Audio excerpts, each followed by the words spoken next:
بلوچستان کے ضلع مچ میں بھارتی اعلی کار بلوچ لبریشن آرمی کے دہشت گردوں کا سیکیورٹی فورسز کی گاڑی پر حملہ، 7 سیکیورٹی اہلکار شہید۔ ISPR کے مطابق دہشت گردوں نے مچ میں سیکیورٹی فورسز کی گاڑی کو IED سے نشانہ بنایا۔ اس بزدلانہ اور سنگین کارروائی کے ذمہ داروں کو انصافی کٹہرے میں لایا جائے گا۔ علاقے میں دہشت گرد عناصر کے خاتمے کے لیے کلیئرنس آپریشن جاری۔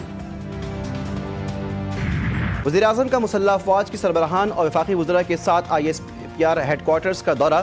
وزیراعظم آفس کے اعلامیے کے مطابق دورے میں ملکی قیادت کو پاکستان کے مشرقی سرحد پر بھارت کے بڑھتے جارحانہ اور اشتعال انگیز رویے کی روشنی میں روایتی خطرے سے نمٹنے کی تیاریوں پر خصوصی توجہ مرکوز کرتے ہوئے سلامتی کی موجودہ صورتحال پر تفصیلی بریفنگ دی گئی۔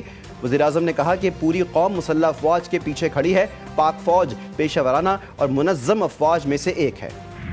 وفاقی کابینہ کا اہم اجلاس کل طلب۔ وزیراعظم کے طلب کردہ اہم اجلاس میں بھارت سے کشیدہ صورتحال پر مشاورت اور ملکی داخلی اور سرحدی سیکیورٹی صورتحال پر بریفنگ دی جائے گی۔ اجلاس میں آئندہ بجٹ کے حوالے سے تیاریوں پر بھی غور کیا جائے گا۔ پاک بھارت حالیہ تناؤ کے تناظر میں پاکستان کی درخواست پر اقوام متحدہ کی سلامتی کونسل کا اجلاس بھی طلب کیا گیا، جس میں پاکستان کے مستقل مندوب نے بھارت کے اشتعال انگیز اقدامات پر روشنی ڈالی۔ مخصوص سیٹوں کے فیصلے پر نظر ثانی درخواستیں سماعت کے لیے منظور، فریقین کو نوٹسز جاری۔ سپریم کورٹ کے 13 رکنی آئینی بینچ کے ارکان جسٹس عائشہ ملک اور جسٹس عقیل عباسی نے اختلاف کرتے ہوئے نظر ثانی درخواستوں کو ناقابل سماعت قرار دیا۔ جسٹس عائشہ ملک نے ریمارکس دیے کہ فیصلے پر عمل درآمد کیے بغیر آپ نظر ثانی کیسے فائل کر سکتے ہیں۔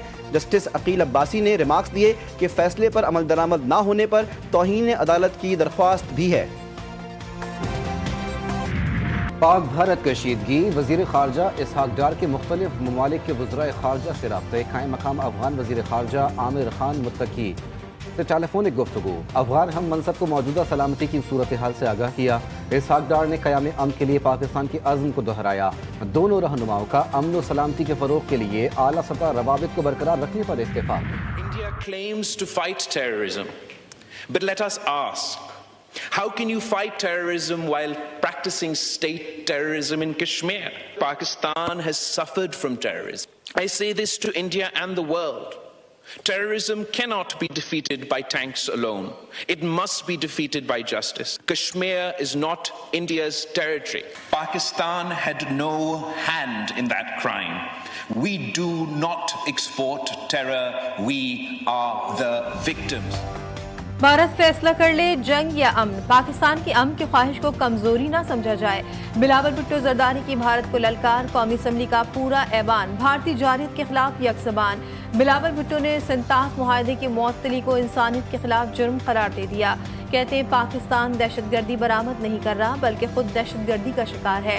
پاکستانی قوم نے ڈر کر جینا نہیں سیکھا۔ بھارت پاکستان کو اپنی نااہلی کا ذمہ دار ٹھہرانے کی کوشش کر رہا ہے۔ بھارتی دہشت گردی کے شبائے سری لنکا اور کینیڈا تک ہیں۔ ریاستی دہشت گردی کرنے والا کیسے ایسا دعویٰ کر سکتا ہے؟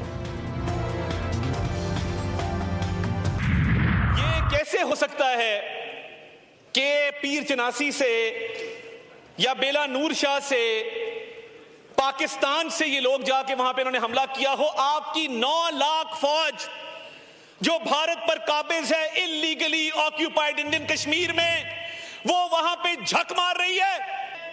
پتہ ہے کہ پاکستان کا پرچم وہاں پہ ممانعت ہے، مگر آج بھی مائیں بہنیں اپنے بیٹوں کو، اپنے بھائیوں کو پاکستان کے پرچم میں دفن کرتی ہیں۔ ایسی مار ماریں گے کہ یہ ابھی نندن کو بھی بھول جائیں گے۔ وفاقی وزیر اطلاعات و نشریات عطا اللہ تارڑ کی بھارت پر لفظی گولہ باری، کبھی پہل نہیں کی، جنگ نہیں چاہتے، اگر حملہ کیا تو نسلیں یاد رکھیں گی۔